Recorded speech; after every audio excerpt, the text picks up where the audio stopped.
Kita lihat pandangan kitab suci tentang mutu manusia. Yang pertama adalah manusia yang berkualitas itu dia harus memiliki yang disebut dengan faith. Faith itu adalah iman. Nah, iman ini sebenarnya bukan hanya di dalam tataran kepercayaan. Waalaikumsalam. Silakan cari tempat. Iya. Kepercayaan atau keyakinan. Tapi sebenarnya iman ini itu dia harus diperkuat dengan penyaksian. Mobilnya itu depan, Pak. Yang depan pintu mobil tak? Iya.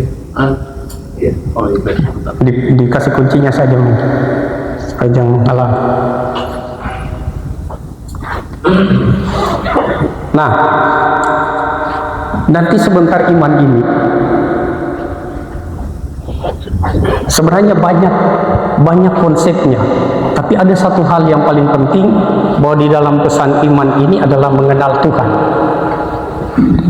Sementara pintu masuk mengenal Tuhan itu harus mengenal diri. Nah, ini PR terbesar bagi kita terkait dengan soal mengenal diri. Nah, tapi untuk mengenal diri ini sebagai pintu masuk mengenal Tuhan, mungkin nanti kalau ada waktu di sesi pendalaman, saya hanya nanti dulu menyampaikan sekilas terkait dengan soal ini. Nah, tapi sebagai pengantar, bahwa di kitab suci ini, kalau kita lihat di kutipan Quran Surah Anbiya ayat yang ke-25, ada yang punya aplikasi Quran? Ada, oke. Tapi jangan mengaji ya, artinya saja, nanti Bapak jadi ustaz. Minta maaf, saya bukan ustaz ya. Ya, saya dosen biasa saja. Oke. Kalau Bapak lama, begini saya intisarinya saja. Jadi kata ayat itu, sebelum Muhammad itu dia diutus, dia diberitahu bahwa sebelum engkau sudah banyak utusan yang kuutus. Yang disebut kalau dalam Islam disebut dengan nabi atau rasul. Itu kata ayat tadi, tapi silakan dicari. Nah, apa instruksinya? Instruksinya adalah katakan nanti kepada orang-orang, kaum yang engkau pimpin, umat yang engkau pimpin, cuma satu, tidak ada Tuhan selain Allah. Itu perintah yang tegas berkaitan dengan soal faith ini. Jangan ada yang lain-lain. Makanya kalau kita lihat di Al-Baqarah ini, di Al-Baqarah 136, itu juga sama. Dia sampaikan kepada yang namanya Ibrahim, Ismail, Musa, Yakub, dan nabi-nabi yang lain. Tidak ada perbedaan di antara mereka itu. Mereka diinstruksi untuk menyampaikan kepada manusia terkait iman ini tadi. Tidak boleh ada yang lain selain Allah itu. Konsepnya jelas.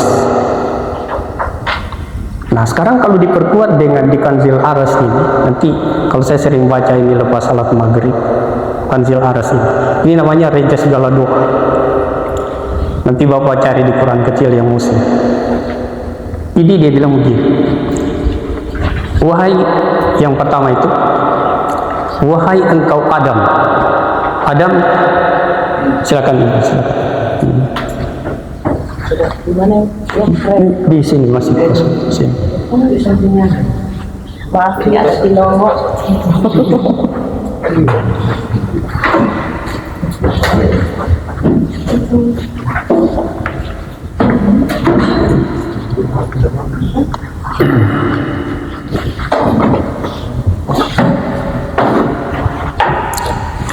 Ada yang tahu gelarnya Adam? Bapak Ibu. Adam itu gelarnya adalah hamba yang disucikan, manusia yang disucikan. Adam, aku beri gelar, kata Tuhan, hamba yang kusucikan, dan tugasmu cuma satu, sampaikan nanti pada manusia tidak ada Tuhan selain aku, kata Allah. Datang lagi namanya Nuh.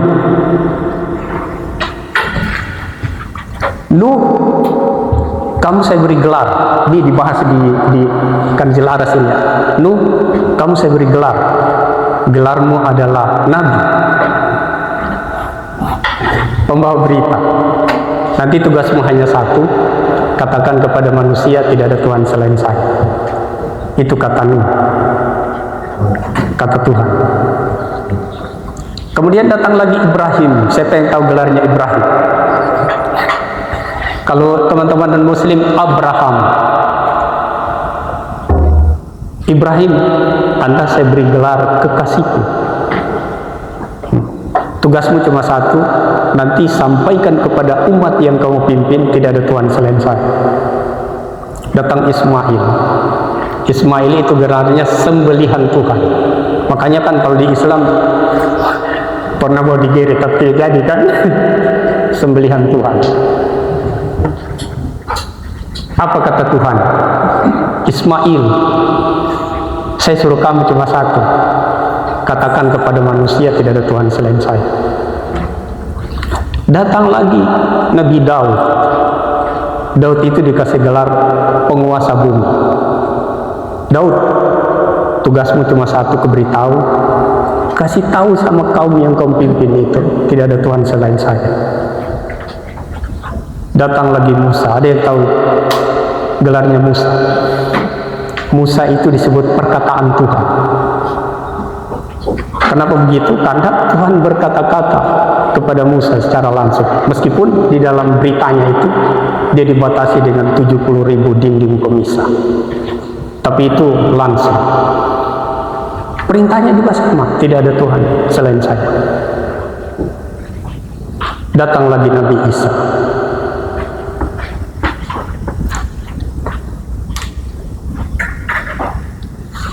Gelar Isa itu adalah ruh Tuhan. Perintahnya sama, tidak ada Tuhan selain saya. Ajarkan kepada kaum Bani Israel. Datang lagi yang disebut dengan Muhammad, yang lahir di Mekah, ayahnya Abdullah, ibunya Aminah. Muhammad, kamu adalah pesuruhku. Suruhlah umatmu, nanti katakan kepada mereka, ajarkan kepada mereka tidak ada Tuhan selain saya. Nah, Bapak Ibu teman-teman, semua yang saya sebutkan tadi itu manusia berkualitas. Hanya di dalam konsep pandangan agama mereka disebut dengan utusan Tuhan, nabi, yang gelarnya nabi atau rasul. Tapi rata-rata mereka itu manusia yang memiliki kualitas. Level kualitas mereka itu di bawah kita. Nah, ternyata orang-orang berkualitas ini mereka diajari oleh Tuhan bahwa mutu manusia itu yang paling penting dan fundamental, yang paling mendasar itu adalah 5 ini.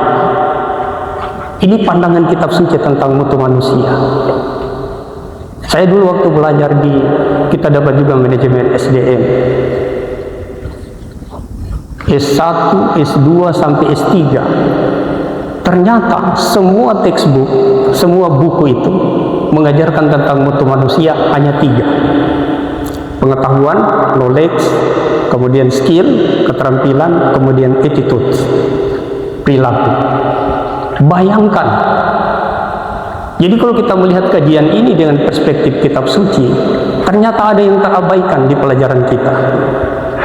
Itulah makanya di awal saya lihat tadi, ternyata pandangan kitab suci itu lebih komprehensif memandang mutu manusia dibanding dengan textbook yang karangan dari luar sana, Robin K, Stephen K.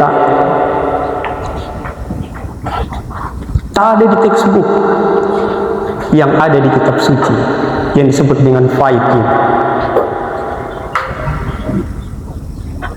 Itu hebatnya. Jadi grade pengetahuan kita itu terupdate dan bisa kita tingkatkan dengan struktur materi seperti ini. Nah, ini yang saya kemudian nanti mengharapkan Bapak Ibu mengadaptasi ini. Setelah nanti dikasih tema, kemudian nanti kita diskusi gitu. Itu baru sisi tentang 5. Jadi yang pertama, poin pertama, indikator dari kualitas manusia yang berkualitas itu adalah dia harus memiliki fight yang jelas tentang komitmen ketunggalan Tuhan itu. Jangan menciptakan dualitas, termasuk dualitas oknum diri sendiri. Itu sangat berbahaya, karena dia sudah ajarkan seperti ini, tidak boleh ada yang lain. Artinya bahwa di alam semesta ini itu komitmennya jelas, tidak ada yang lain, kewujudan lain, yang wujud hanya dia. Nah, nanti kalau kita bertanya, tapi kan ada kita, ada burung, ada gunung, dan seterusnya, itu nanti kajiannya lagi lain. Tapi yang saya mau sampaikan bahwa itulah ajaran utamanya. Makanya sangat berbahaya kalau ada dualitas oknum, karena ini terkait dengan keselamatan kehidupan sekarang dan yang akan datang. Sehingga kita tak ada kualitas kalau tidak terbangun komitmen ini. Sini saja kita tidak selamat, apalagi nanti di hari kemudian. Bagaimana mau ada cerita kualitas itu? Manusia yang berkualitas itu selamat di sini, selamat nanti yang akan datang. Kan hanya perspektif pertimbangannya di sini saja. Jadi jangkauan ini wawasannya terkait dengan soal hari ini dan soal masa depan. Gitu. Oke, saya kira itu dulu. Kita pindah indikator yang kedua. Manusia berkualitas itu kita lihat dari aspek knowledge atau ilmu pengetahuan. Nah, sekarang ilmu pengetahuan ini kita diinstruksi. Kalau kita lihat di surah Al-Alaq, ingat ini ya Bapak Ibu, saya belum masuk pada kitab textbook, masih di kitab suci. Kita disuruh membaca. Bacalah, baca dengan nama Tuhan. Dia yang mengajar Anda, gitu. Nah, ini kita implementasi sekarang, sejak mulai kita sekolah dasar atau bahkan semakin belum pra SD kita, pra TK, kita sudah diajarkan ini. Nah, tapi lagi-lagi Bapak Ibu, bahwa ada satu poin penting yang dipesankan, terutama terkait dengan soal di At-Taghabun ayat yang ke-11 ini. Nah, ini dia bilang begini ayat ini. Bagi mereka yang benar-benar komitmen tentang fight tadi, itu nanti akan ditunjuki hatinya, ditunjuki kalbunya, terbuka kalbunya untuk menerima rahasia-rahasia pancaran ilahiyah ilmu. Sehingga orang seperti ini, dia tidak diajar guru, tidak diajar dosen, tidak diajar baca buku, tapi kalbunya terbuka begitu luas, dia memperoleh yang disebut dengan pencerahan jiwa. Kalbunya menjadi bersinar, sehingga dia memahami esensi segala sesuatu. Kalau dia bicara, tidak bisa dibantah oleh pengetahuan ilmiah. Itu yang disebut dengan pengetahuan hikmah. Makanya kalau kita belajar di kuliah ini hanya mengandal textbook, mengandal buku-buku yang diajar dosen, pengetahuan kita hanya masuk pada ranah pengetahuan ilmiah saja. Itu yang saya sebut tadi, pengetahuan ilmiah ini Bapak Ibu, itu hanya memberi kita kebenaran nisbi. Tapi kalau pengetahuan hikmah seperti diterangkan di At-Taghabun ini, itu pengetahuan wahyu, pengetahuan yang tidak bisa terbantahkan, karena dia muncul berdasarkan siraman-siraman ilahiyah. Ada orang banyak begitu, tapi pintu masuk ke sini adalah yang ini tadi, fight yang betul-betul matang, yang tidak terkontaminasi, tidak menciptakan dualisme. Nah, ini sekarang susah itu kita jangka. Iya, itulah Bapak Ibu terkait dengan soal fight ini. Jadi keterjagaan itu menjadi penting, karena itu pintu masuk pengetahuan hikmah ini tadi. Nah, sekarang apa yang tidak ada yang diajarkan di kita di kampus ini tentang pengetahuan ilmiah? Jadi itu tadi, pengetahuan ini dia abai tentang pengetahuan hikmah ini tadi.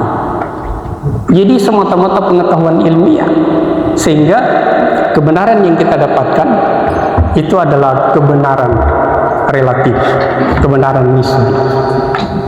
Nah, makanya di akhir itu bisa kita baku bantah-bantah, berbeda pandangan, berbenturan-benturan, karena kita tidak temukan esensi atau hakikat dari kebenaran itu. Makanya penting pendekatan dari sisi perspektif pandangan kitab suci, supaya grade dari ilmu kita ini terupdate dan ada peningkatannya. Saya seperti itu berpikir untuk Bapak Ibu teman-teman kita di Pasca Sarjana ini. Kita lanjut lagi, indikator yang ketiga, manusia yang berkualitas itu adalah mereka yang memiliki tugas menyampaikan kebenaran. Bapak Ibu ini saya doakan jadi semuanya nanti insya Allah jadi pemimpin di kantor, di unit kerja, di unit bisnis. Tugas Bapak Ibu ini adalah menyampaikan yang benar dan mencegah yang tidak benar. Bukan menggosip ya. Menyampaikan yang benar. Jadi orang yang bermutu itu adalah orang yang menyampaikan kebenaran. Dan ini sudah merupakan bagian dari tugas para utusan Tuhan tadi yang saya sebut sebagai manusia yang paling berkualitas di antara kita. Menyampaikan kebenaran. Dan sebenarnya ini mencegah dari hal-hal yang tidak benar. Itu tugas dia, orang yang berkualitas itu. Menjadi penyampai kebenaran. Nah, kalau kita lihat ini, memang dia beritahu harus ada sebagian di antara kamu, harus ada sebagian di antara kamu. Ini berarti orang-orang yang terpilih, yang memahami tentang esensi ini untuk menyampaikan yang benar dan mencegah yang tidak benar. Nah, sebagian di antara kamu ini adalah sudah Bapak Ibu ini. Karena ini kita calon master semua, magister. Nanti Bapak Ibu kalau sudah jadi master, camkan ini, hati-hati bicara. Karena kalau Bapak Ibu bicara, biar salah-salah sedikit, sebentar yang dengar itu dia bilang betul itu.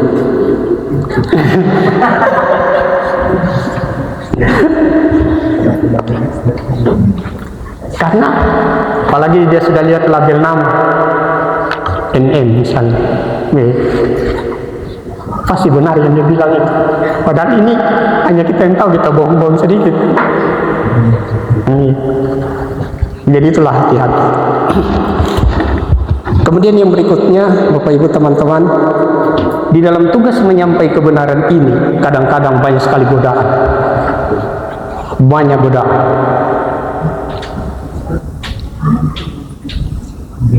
Coba itu kalau kita baca histori tentang utusan-utusan Tuhan yang saya sebut manusia berkualitas tadi, pada saat mereka menyampaikan tentang kebenaran ini, wah itu bahkan sampai berdarah-darah.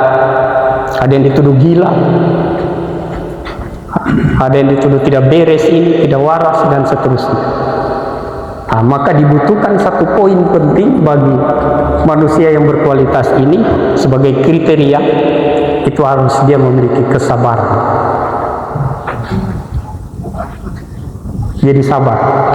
Itu diterangkan di Al-Baqarah ayat 153. Sesungguhnya bersabarlah, sesungguhnya Tuhan itu beserta orang-orang yang sabar. Jadi kitab suci memandang bahwa kualitas manusia minimal itu harus dibangun dengan 5 poin penting ini. Harus ada fight, harus ada knowledge, tapi knowledge tadi adalah, ingat, pengetahuan ilmiah yang kita cari lewat kampus ini.